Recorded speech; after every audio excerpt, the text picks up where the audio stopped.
Carenage businessman Raul Joseph, who was injured in a stabbing incident which left his wife dead a month ago, was killed early this morning. The incident took place at around 3 a.m. at his home at Moya Trace, Carenage. Reports say Joseph was stabbed to death when an intruder dressed in all black entered his home through a window. C News understands his mother was next to him during the incident. 1 month ago, Joseph was stabbed during an incident at his home. His wife, Andrea Edwards, 37, was killed in the incident. A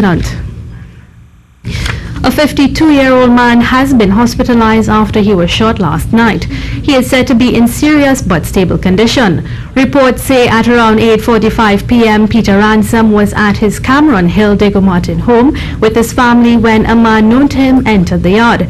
He is said to have pulled out a firearm and ordered Ransom's relatives to run. The assailant proceeded to beat the man about the body. However, the victim managed to push off his attacker and run into the house. However, the suspect opened fire on the house and a fire started, and while attempting to put out the blaze, Ransom was shot in the leg and the assailant fled the scene. Relatives later returned to the house and the fire was put out. A 37-year-old man in Tobago was hospitalized following a shooting incident on Sunday night. The victim was identified as Abba Brown of Logwood Park, Glen Road. The incident took place at around 7:45. We are told the victim was at home when someone called out to him. He told police when he went outside and realized he didn't know the man. He said there was an altercation, after which the suspect pulled out a gun and shot him. He was taken to hospital where an emergency surgery was done. The suspect escaped on foot. A 20-year-old man was killed and 3 others injured after the car in which they were in ran off the road into a drain. C News was told at about 11 o'clock last night the deceased, identified as Joshua Jeremiah, was returning home from Piarco with his friends when the incident occurred. He was an employee of the Housing Development Corporation. His father, Ronald Keith Pereira, recalled what took place. Some friends came, they picked him up to go down to Piarco to get something to eat. The car was 4 of them in the motor vehicle. Car ran off the road on the Churchill Roosevelt Highway in the vicinity of the maximum security prison. And when I got there, it was all over. He was there lying in a drain, he was dead. And the other folks, they were taken to the Arima hospital with some injuries. Despite losing his son, he remains thankful, but he urged young people to be very cautious on the nation's roads. I thank God in everything. I'm giving thanks for his life. I'm just thanking God for all the support from the friends, relatives, the entire community who came out to show their support and their love. A 43-year-old mother of 2 was killed after she was struck by a car. Reports say at around 7:30 p.m. yesterday, Charlene Woodram was knocked down while walking with her brother to their home along San Pedro Road, Pool. C News was told a B13 car crashed into a parked B15. The car spun out of control, hitting the woman. She died on the spot. Her brother survived.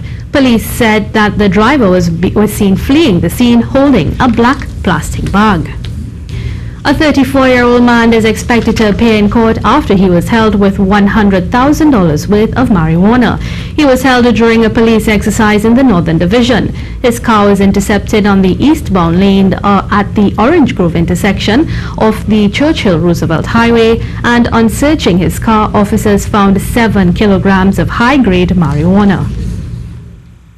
Teachers at the San Fernando East Secondary School say they will not be attending classes tomorrow, citing health and safety concerns. They say there is an electrical problem which needs to be fixed. Since last Tuesday, classes at the school have been disrupted due to the problem. Their concerns were allayed to the representing Trinidad and Tobago Unified Teachers Association. The problem at San Fernando East Secondary School, and teachers have expressed, concern over this particular school. Teachers have an electrical problem at the school, and they have been taken action in that regard to expose themselves to any sort of personal risk by being at the school. Mr. Dudai says they are being extremely careful, especially after a fire which took place at the Aruka Government Primary School last week. Fortunately, that school was not in session, but it raised an even stronger alert for teachers in the union and its members. This morning, parents of the students attending the San Juan Secondary School protested outside the school gates and refused to let their children attend classes. The Parent Teachers Association said they are angry at the dilapidated state of the classroom and buildings. One spokesman said the school had been put on a priority list for vacation repairs, but contractors hadn't carried out any work. Before the opening of the new school term, it was suggested 4 prefab classrooms be placed on the school's compound to accommodate 160 displaced students. You're watching the C News Live report at noon. Remember, you can keep up to date with all the latest news on our website at ctvtt.com, or you can check us out on Facebook and Twitter at CNewsLive.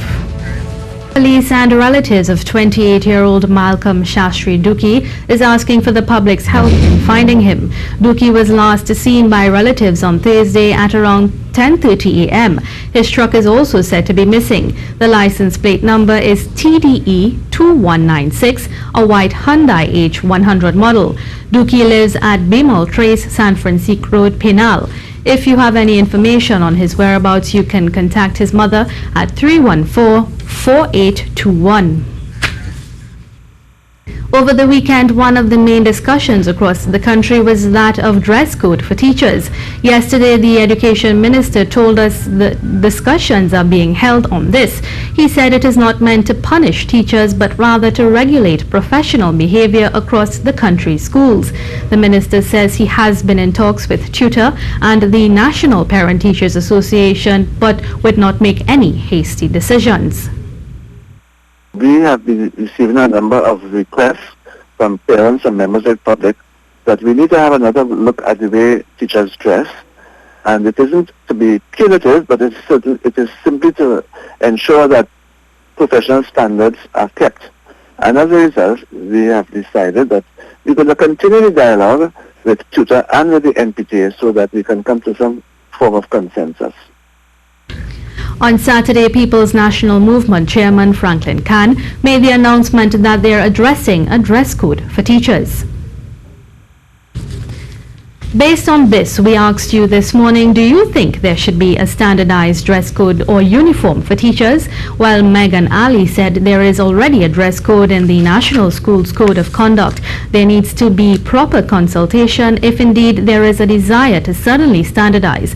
No educator in their right mind dares to dress inappropriately to teach the nation's children. Johnny Shiva wrote, there are more important things to address than a dress code for teachers. Computers, books, no AC and no fan for teachers and children. Cyan Faye said if there is a dress code for teachers, then some should also be set for parents who are entering the school. Alandra Mohammed says many teachers don't know how to dress professionally anymore. It's a positive start. They are role models. Surely the kids need guidance in this area, so said Anthony C. Taylor. And Sarah Chaitram said all her teachers were young men and women from kindergarten to secondary school, and they all dressed appropriately. Remember, you can be a part of the discussion. All you have to do is check out our Facebook page at CNews Live. The president of the American Chamber of Commerce says government should not wait until a deadline is upon us to take important pieces of legislation passed in Parliament. Ravi Suradevara told C News the Foreign Account Tax Compliance Act should have been taken to the House earlier, as the passage of this bill is important. The FACTA bill is supposed to be passed before September 30th as per an agreement with the United States. Should be dealt with in a very strategic manner. We should not be coming upon deadlines facing matters in this manner that are nation critical. The FACTA is a 2010 federal law to enforce the requirement for U.S. persons, including those living outside the U.S., to file yearly reports on their non-U.S. financial accounts to the Financial Crimes Enforcement Network. Mr. Suradevara said the non-passage of this bill can hurt the country very badly. To have this matter concluded by the deadline, despite of what has been reported and said, we have to start moving with a predetermined will to meeting these matters to show the statesmanship and conduct required for statehood. Debate on the Foreign Account Taxpayer Compliance Act will resume after the budget debate is completed, with a joint select committee also being established to consider the bill. The Finance Ministry made the confirmation after the opposition leader accused government of closing Parliament without allowing a fuller debate on FACTA legislation. The first session of the 11th Parliament comes to a close on September 22nd. The expiration of the FACTA legislation, which has been in deep concern to the financial community, ends on September 30th, the day of the budget. And Trinidad and Tobago needs to find new sources of natural gas. This according to financial analyst Shubhas Ramkilawan. He told CTV's morning show from the energy sector, gas contributes up to 85% of its revenue. However, its production of this has fallen significantly over the years. Production is expected to be back at full levels come 2018, but Mr. Ramkilawan says government has to do more. Both in oil and in gas. I believe the Honorable Prime Minister spoke. The peak of our oil production was 143,000 the past 143,000 barrels per day in the past 10 years or so, and is now down to 66. And there are no clear initiatives as to how we are going to get oil production back up. As it stands, the country is producing about 3.2 billion cubic feet per day, down from a high of 4.3 billion. That is a short-term fix, because in order to be able to continue to produce at that level, we need to find more reserves.